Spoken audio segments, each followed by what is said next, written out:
Hi, this is Sandra Gerard from The Worthier Part, sandratwp.com, and I'm going to take you on a quick tour of musicnotes.com. Now, I really encourage you to come over here and check it out yourself. You're going to find when you do that there's a lot more here that I'm going to have time to go through with you right now. But let's get started. Okay, let's take a look over here under free stuff, because I figure most of you who are going to be looking under here are homeschooling parents like me, and it's always good to know when there are resources out there. Musicnotes.com has this really great infographic on how to read sheet music. Now, I don't recommend this if you've never read any notation before in your life and you want to get started. This is not the place to start, but this is a great reference sheet to come back to if you already have some information or if you already have some context. Or if your child is taking private lessons with a teacher and they end up with a question during the week, you may not know the answer, but you can come over here and between the two of you, you may be able to suss out what exactly it is that you need to figure out. So this is really, like I said, a great infographic. They also have, let's see if it's going to cooperate and show me, a really cool graphic that is printable. That they call it a keyboard guide, but what it kind of is basically it's like a map.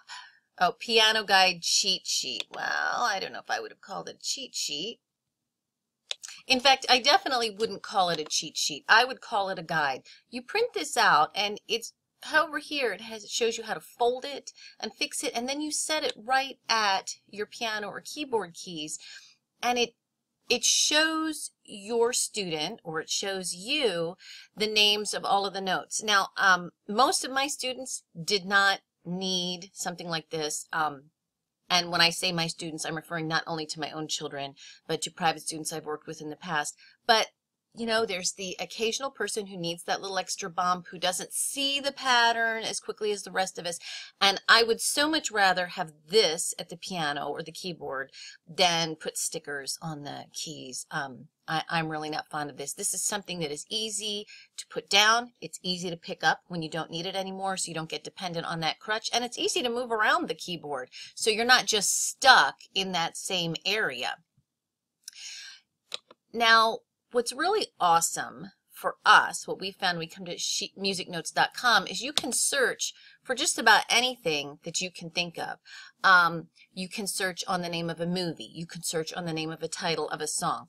I'm going to go ahead and search on this because there's some pretty neat things that come up in the search, some examples that I'll be able to show you. Pretty much everybody knows how Mary Had a Little Lamb goes. So that gives you a little frame of reference. Check out the search results table. So there is a ton of information here. Now this particular result had about 10 results on the search Mary Had a Little Lamb.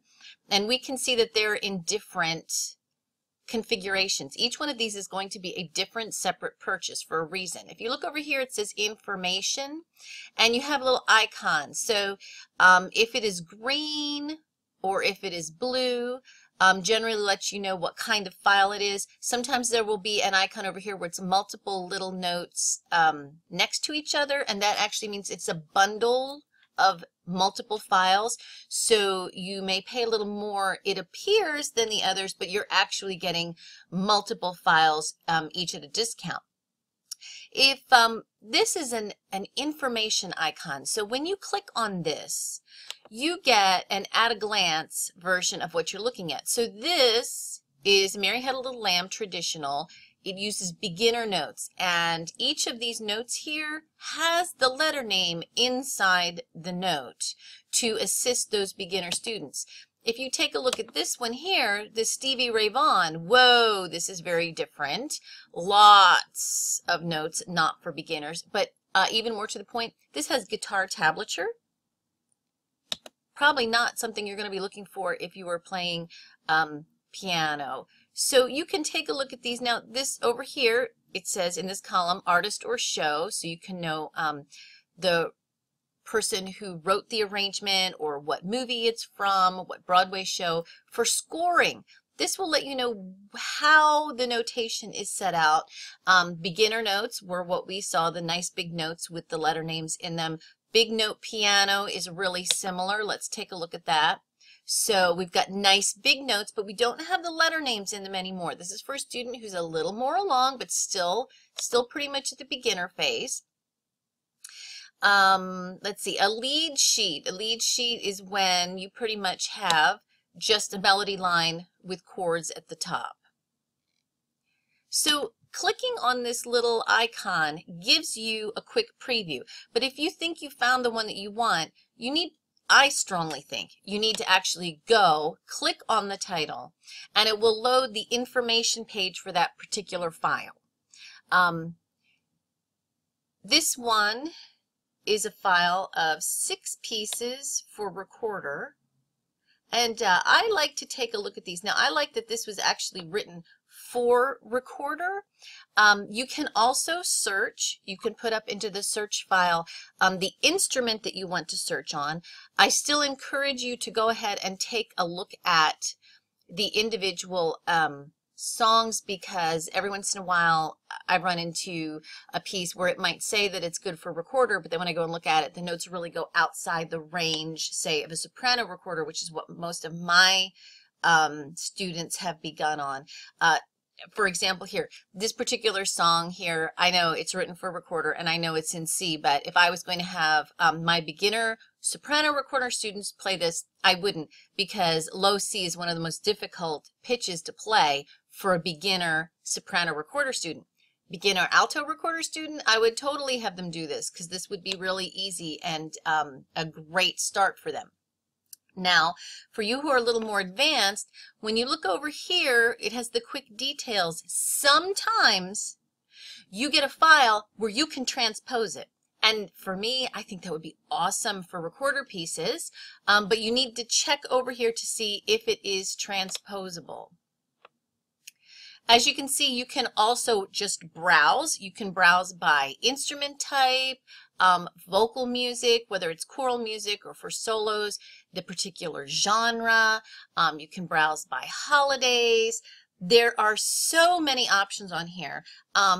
It's really been great. If you read my blog, you probably know that we are a family of Whovians. And if you don't, that just means that we're fans of Doctor Who, and my boys were really excited to get in here and see that they could download arrangements of the Doctor Who theme, songs from Doctor Who. They were pretty stoked about that, and we actually have a young man who's working on playing that on the piano right now. One other thing I want to share with you is that, oh, I almost forgot to show you, sheet music. You got a student who needs staff paper or manuscript paper. Okay, wrong page, sorry, we'll go back to that. You can come here and you can print out what you need. You know, 30 years ago, it was a regular thing. I always had a notebook with staff paper in it. Now, I print it out as I need it. And what's really nice is to be able to come to one place and I can find exactly the setup for staff paper that I need or that one of my children will need. I don't have to go out and do a search for it. To back up to that one page I was just showing you before, each month, musicnotes.com offers a free sheet music download. And this is just something nice that you can pull out. Here we have Lightly Row set for piano with vocal and chords, that you can just download this for free. Now you have to create an account, but there's no fee. Something else that you'll want to check out here at musicnotes.com is they have some apps for using on mobile and also for using on Windows 10. I didn't really like the app in Windows 10, but I'm not really a big fan of Windows 10, so that could be the issue there. I love the app on my iPad. I really do. I actually prefer that to using the printed out manuscript. So go ahead, check the links in the video notes. You can hop over to my blog and read my review there, and go explore musicnotes.com. And, you know, encourage your students to explore too. See what they find there that's interesting. Thank you so much for your time. Have a great day.